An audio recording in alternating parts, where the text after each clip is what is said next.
Hey everyone, and welcome on live if you're tuning in from YouTube. So tonight's topic is going to be about scalp care and a proper trimming schedule for maximum length retention and for optimum hair health. So if you're tuning in from YouTube, I am here live with my course community, the Ultimate Hair Growth Program. So we are live here. If you are tuning in from YouTube, just as a heads up. So in tonight's live video, we are definitely going to be diving into just proper scalp care and what I recommend for an ideal trimming schedule, especially if you're wanting to actually grow your hair out and retain length. Hi, if you're tuning in from YouTube. So let's start with scalp care. So scalp care is very important. I'm sure that you know this, but a lot of these things we're going to actually be doing more of a deeper dive because I really want you to understand from just on a deeper level so that you are really seeing results and you're actually understanding what's going on with your hair and why your scalp may be reacting the way it's reacting. So that you understand if you're experiencing any setbacks. It's just always important to understand your scalp. Your scalp really is the foundation for healthier hair. So to begin with scalp care, we're going to first touch on washing. So I talk a lot about this on everywhere, really, on social media, on every platform. I really talk about washing. So we're not gonna dive too deep because you guys in the course already know, and you guys on social media know, but washing is a big deal. I talk about it a lot because a lot of folks tend to get it wrong, unfortunately. So I definitely recommend that you incorporate a wash day at least once weekly. At least once weekly. I'm going to answer your questions at the very end, okay? Affirm Fro Tea Culture. Thank you for asking. So you can leave your questions in, if you're joining from YouTube, go ahead and leave your questions in the chat and then I'll be sure to answer them before we're done. So number one is I recommend washing at least once weekly. And for a lot of folks, that tends to throw off how they may currently be styling their hair. And that means that you would just need to properly restructure your overall regimen and schedule for healthier hair. And this may not sound desirable if you're someone who, is used to keeping a certain kind of style in for a very long time. But if you're not new here, you know that putting the hair away for a long period of time is just something that I mention often isn't really a great idea at all. It's not ideal. So washing at least once weekly is ideal because it helps keep the pH of your scalp well balanced. It also encourages a healthy environment for growth. This is very important. And it just ensures that your follicles are unclogged and free of any debris, any dirt, any sweat, and all kinds of things. This is really important. So let's talk about a few of the nitty-gritties. So keeping a well-balanced scalp pH is going to alleviate a lot of potential issues, including seborrheic dermatitis, which is pretty much dandruff. A lot of times, just even in the salon, I can think of so many clients right now who would have these like chronic scalp issues. One moment the scalp is just very dry, and then another moment it's just there's a lot of dandruff and it seems to be very oily. Like if you're someone who's experiencing just an unbalanced scalp, like it's one minute it's very oily and dandruffy, and then another minute it's just super dry and flaky, and it's just like you're not really sure how to assess the situation. If this is you, this means that your scalp really needs a complete reset. And the best way to really tackle this is to incorporate a go-to schedule and stay consistent with that. So if you're going to be washing your hair once weekly, you have to be washing your hair once weekly for like 90 straight days. 90 days is like my favorite rough draft for folks when I am talking to them about seeing results. In 90 days is when you really can start to see the fruits of your labor. So again, just washing one time a week, it's definitely going to help to balance the pH, which is so important. So if I were you and you were experiencing something like this, is there anyone over on YouTube who experiences this kind of scalp issue? But if you are someone who is experiencing this, the first thing I would say is, number one, if you're applying anything to your scalp, stop. Like if you're applying any heavy oils or anything, like any type of serums, just stop.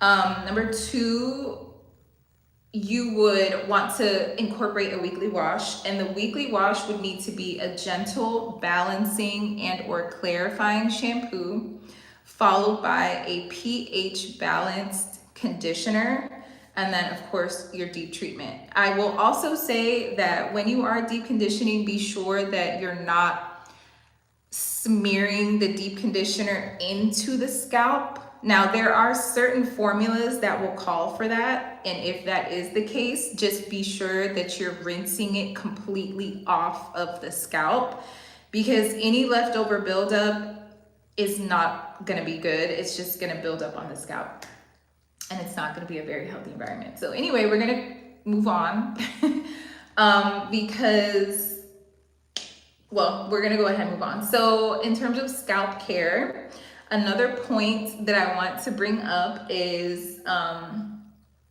oiling the scalp. So oiling the scalp is such a trending thing, especially on social media. Like it's something that, it's also something that brands tend to push because it's such an easy thing to kind of sell. Like it's like, okay, here's this oil, I'm putting it on my scalp, this is gonna make your hair grow. And it's like, oiling the scalp tends to be such a hot topic, but the truth is we actually don't technically need to oil our scalp, because a healthy scalp produces its own oil. Our scalp produces its own oil, which is sebum, and it does a great job of keeping our scalp hydrated. Now, one of the main reasons why oiling our scalp kind of helps, oiling our scalp acts as like a boost, because we live in this modern day where we're using shampoos and conditioners and detergents in our hair pretty much. And because of that, a lot of times we tend to kind of remove a lot of our sebum. And so oiling our scalp helps to kind of bring that back into the mix. But we do tend to overdo it as human beings. And so the best advice that I could give you in terms of oiling your scalp is to try and stay as close to what your scalp would naturally do. So jojoba oil is one of the best oils to apply to the scalp, because it's the closest to our own natural sebum in terms of the viscosity, like how thick it is, and just its consistency. It's very light, it's not too heavy, and the vitamins and nutrients within jojoba oil are just very ideal for the scalp. So just like as a baseline, having jojoba oil on deck for your scalp is going to be great. Now, how often should you oil your scalp? It's going to vary depending on the individual. Some people just have like skin that is just naturally more dry than others. But I would say as a general baseline, like on average, you can start by definitely oiling the scalp on wash day, because on wash day is when we kind of put our scalp through a lot. And so replenishing the scalp with like nutrients and some oil is going to be great. So definitely oil the scalp on wash day. I would highly recommend jojoba oil. Jojoba oil you can find at Whole Foods. I have it linked in my Amazon storefront, by the way. If you are someone who likes to mix oils, again, just keep it light. You don't want to go too heavy. So oils like castor oil,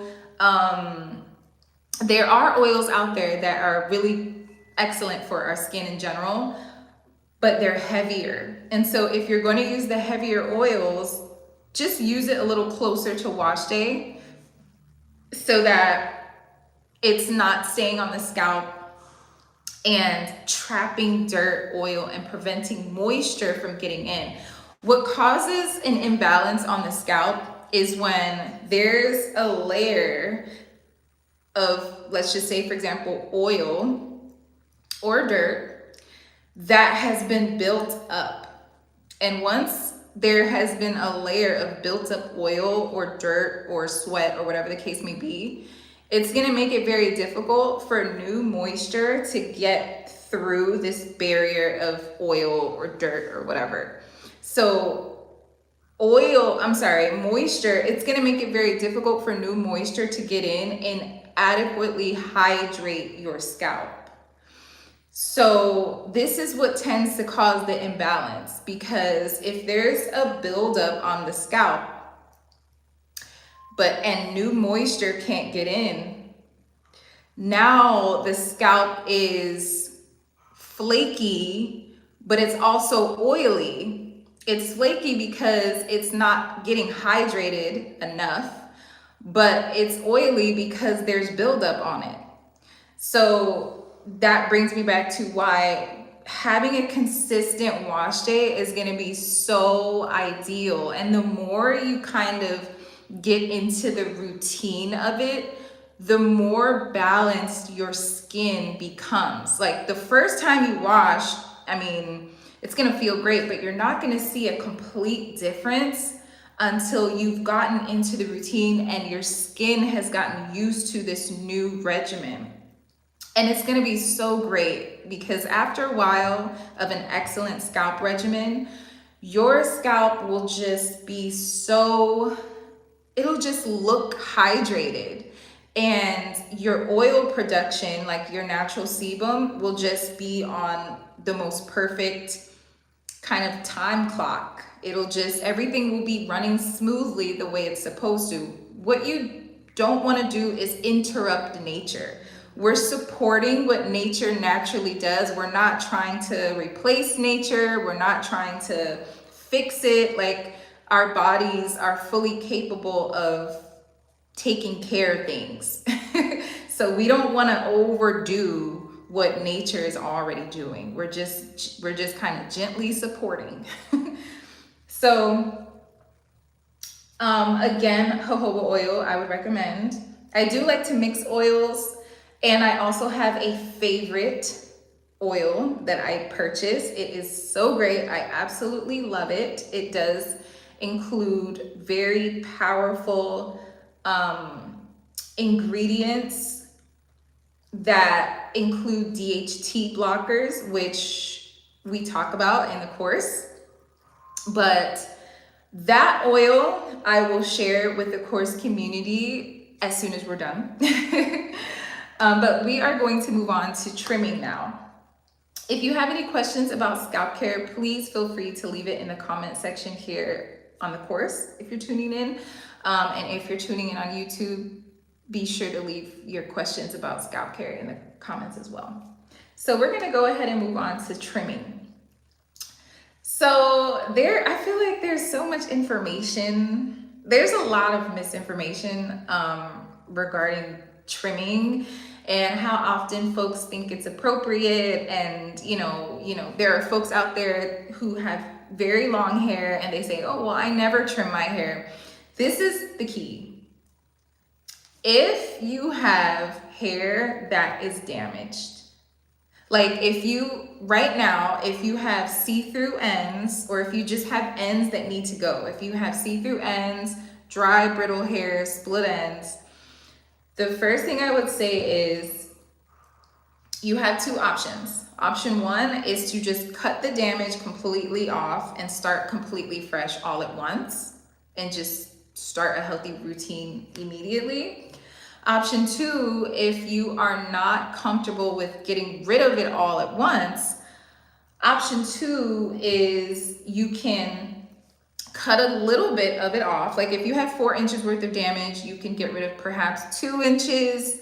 And then in about 8 to 10 weeks, you can schedule another trim to get rid of a little bit more and a little bit more. So if you're someone who is wanting to take it slowly, I would recommend every 8 to 10 weeks. 8 to 10 weeks is what I recommend if we're just starting here. Like if you're someone who's just starting a new journey and you're wanting to, start fresh, 8 to 10 weeks is what I recommend. Once all that damage is gone, now mind you, the reason why I have chosen 8 to 10 weeks is because the industry standard for trimming is actually 6 to 8 weeks.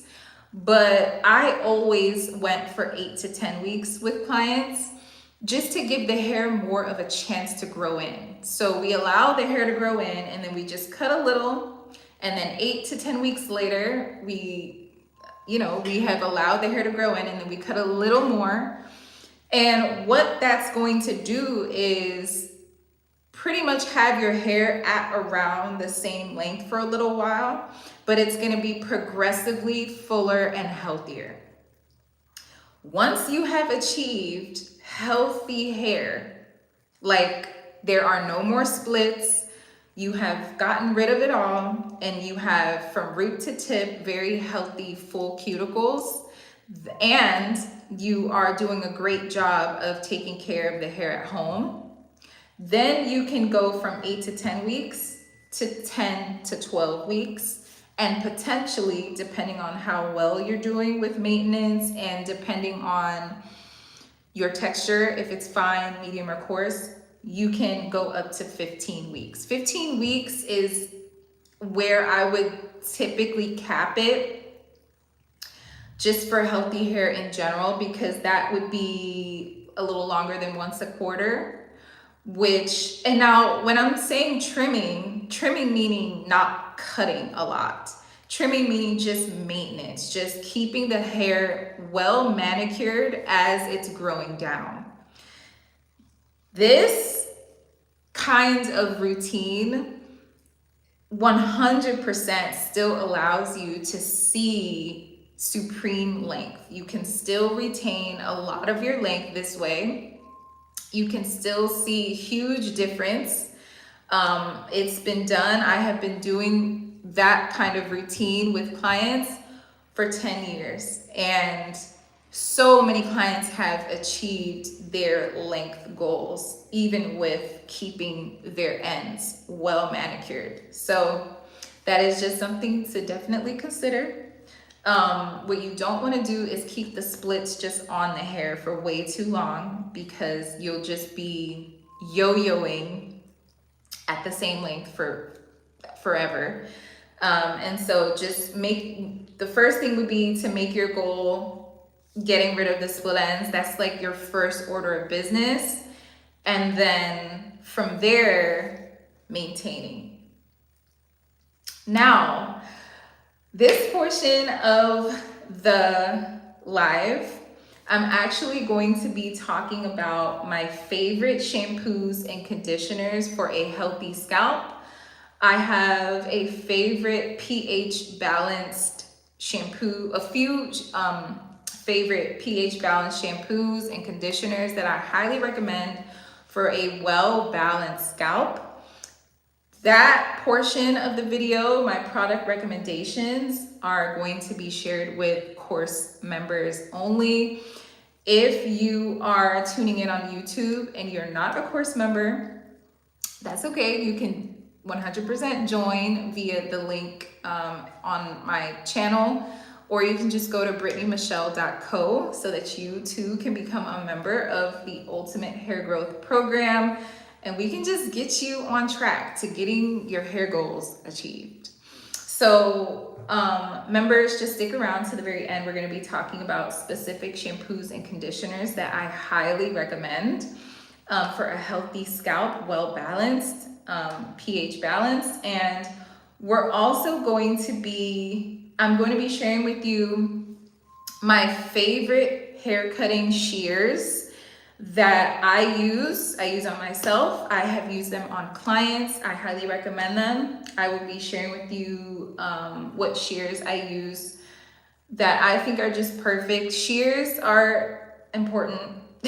I mean, I'm very particular, of course, because, you know, I'm a beauty professional, but making sure that your shears are sharp and that they just aren't creating new splits when you go to cut the hair is really important. So I'll be sharing with you my favorite shears, and I also will be demonstrating a scalp massage routine with this product. I absolutely love my scalp massager. I think if you guys are on social media, you have seen me talk about this before. This is a red light therapy scalp massager. I highly recommend it for multiple reasons. But if you are a course member, I'm going to be showing you how exactly I use this in my hair right now on video. So again, if you're on YouTube, thank you so much again for tuning in. I'm just gonna check your questions right now. So can hair grow back with, what are you saying in your question? Can hair grow back with CCC in the crown? I'm not sure what you mean by that. What about oiling the scalp after washing? Yes, so oiling the scalp on wash day is ideal for sure. So if you have jojoba oil, I would recommend that. You don't have to overdo it though, because I feel that people overdo it with oiling. You have to really consider, how does our scalp oil itself? Our scalp produces its own sebum, and the sebum isn't excessive. It's just the perfect amount to keep the scalp, you know, healthy. So just keep that amount in mind. Like, our scalp doesn't need so much. So if you're using a dropper, what you want to do, what I like to do is like dot, like if I had the dropper in my hand, I would just dot some oil, dot some oil, dot some oil down the part instead of lining the part with the oil, because it's just too much. And what that ends up doing as the days go on, it just creates an environment that isn't very ideal. Our scalp isn't supposed to be drowned with so much oil. So just keep that in mind. When I'm oiling my scalp, I just like to dot. So if I make a part, I'll just do dot, dot, dot, wipe it in, do another part, dot, dot, dot, wipe it in, and it's just enough and it's perfect. Once I'm done, then I'll go in and massage it in. Have you, alopecia. Oh, okay. So can hair grow back with alopecia in the crown? Assuming that that's like a particular kind of alopecia. Well, if we're talking about alopecia in general, because the thing is, if the follicles are still healthy, if the follicles are still producing hair, then yes, the hair can definitely grow back. And usually, you know, there are some clients where, look, I can think of a few where it's like their first time visit and we're having a consultation and I'm looking throughout their scalp. I can pretty much tell with my naked eye, just by really looking at the scalp up close, if the follicles are still healthy and producing hair. Because if you look very closely, like let's say you have a patch, like a bald spot, if the follicles are healthy, you can see very fine hairs coming out over the patch. If that's the case, then there's potential for the growth. There's potential for the hair to really come back in.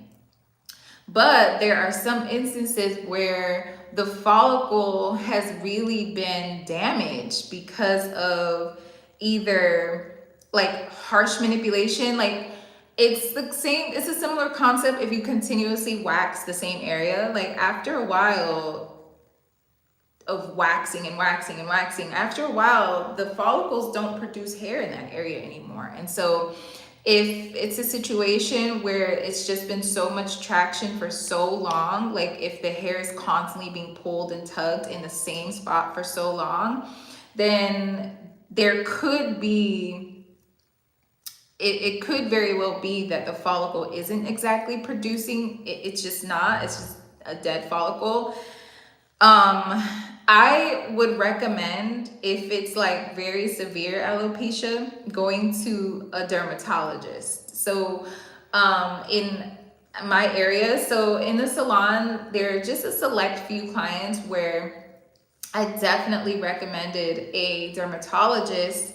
We do have a Black woman dermatologist who's amazing in Fort Lauderdale, and she, like many clients who deal with scalp issues go to her. And I would recommend that if it's something like that, to find a dermatologist who does certain scalp treatments to help the hair grow back. Because I actually have a client that I'm thinking of right now who did one of those treatments, which is like the I don't want to like mess up the name, but I think it was the PRP, something with injecting the scalp with your own blood. And it worked on this particular client. I remember her scalp was very sparse, and she did like a few rounds of the treatment and her hair really did grow back. So I would say look into a dermatologist and ask about the PRP treatments, or something about like the blood platelets or something, because it works. I've seen it work on clients.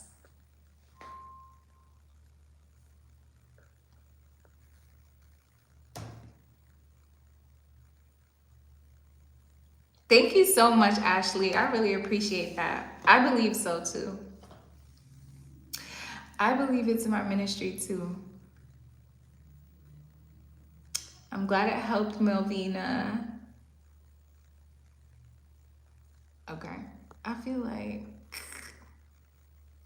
let me,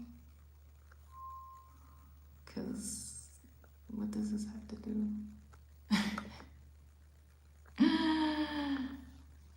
Okay, so I'm going to go into the second portion of this video with course members.